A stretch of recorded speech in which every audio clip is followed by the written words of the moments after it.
Welcome back to Football Daily. It's lovely to have you. It's lovely to have Sam and Alex. Good to have you guys. You're a football dream team in many ways, aren't you? Nice to be here with you. Oh, thanks. Yeah.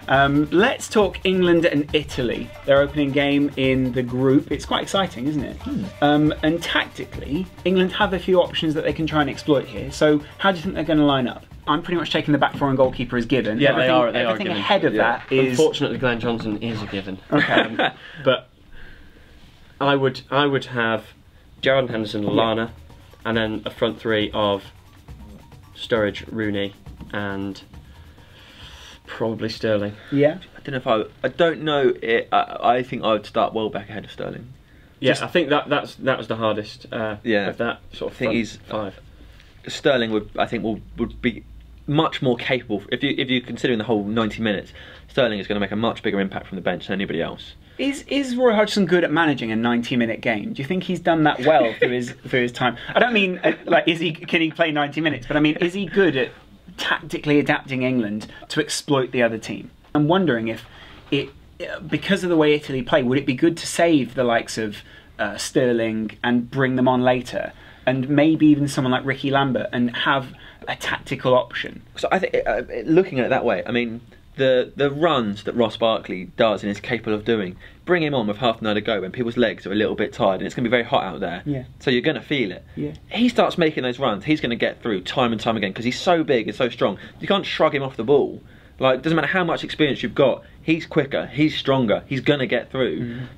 So I'd love to see him coming on. Whereas I think if you start him, I think you probably lose that. Yeah, you lose that impetus that he brings later on in the game. And it's the same with someone like maybe Jackie Wilshere. Yeah, but I wonder, that's what I was going to say, but maybe would you start Wilshere ahead of Henderson? Most people say that what you would be better to do, and especially against Italy, would be go Gerrard and Henderson to start solid, and see if you can get a 1 goal against them and then back off. Yeah. But the thing is, they then do have very good surprise players in the team. Like Balotelli can pop up from anywhere and just take you on, and you've lost it. But then later on in the match, take Gerrard off and bring Wilshere on in Gerrard's place. It's not a terrible shout because of the way that he unlocks the other team. He frees up a bit of space, and then you bring Sterling on, and you've got just different movement within the England team. Talk to me a bit about Italy. It's quite exciting, isn't it? Experience at the back, up front they've got the youthful exuberance of Balotelli, Immobile, those kind of guys. I like that. Yeah, I think that'd be usual Italy, I suppose. Yeah. Got to take Pirlo out of the game is what Roy Hodgson said. Yeah. Pretty much true. That's essentially it, isn't it? Yeah.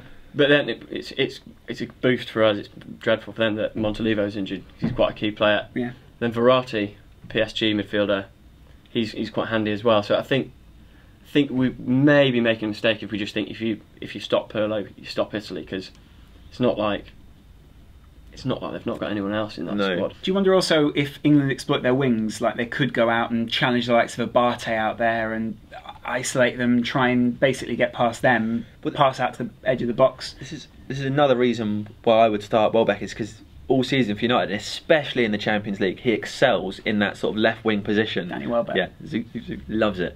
He excels in that position. Knock the ball for him and he'll cause problems every time because he's so big and strong as well, which people forget. Point should be made about England on paper and England in Roy Hodgson's mind, shouldn't it? Because the two aren't the same. Well, the obvious analogy is looking at how Liverpool play. Sure. Half those players play for England, play for Roy Hodgson's England, and if you look at how they play for Liverpool, where they're just sort of marauding, terrifying bunch of mainly young players. Exciting. Yeah, so exciting. Whereas then you put them in an England team and we look kind of stiff and over-disciplined and almost nervous, and it just hasn't quite transferred. Certainly not in the warm-up games. I mean, I hope it does in the World Cup, obviously, but it's almost, and obviously I have spent the last season putting up with David Moyes, it's almost like watching Manchester United under David Moyes, in that you know the talent is there, but you know you're being restricted, and you're looking at the players and you're saying, well, what's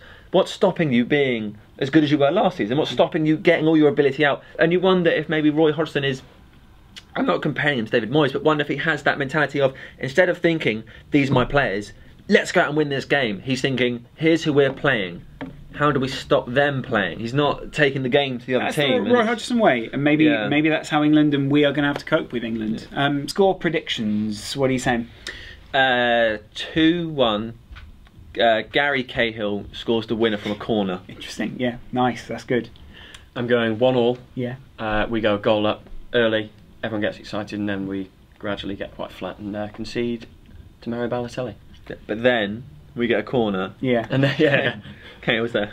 I'm going to say Italy might win this one. I think Italy are going to go 2-1. I think their strike force are very impressive. Let us know your score predictions in the comments below. If you get the correct score, you will be in with a chance to win this Adidas Brazuca replica football. Until next time, goodbye.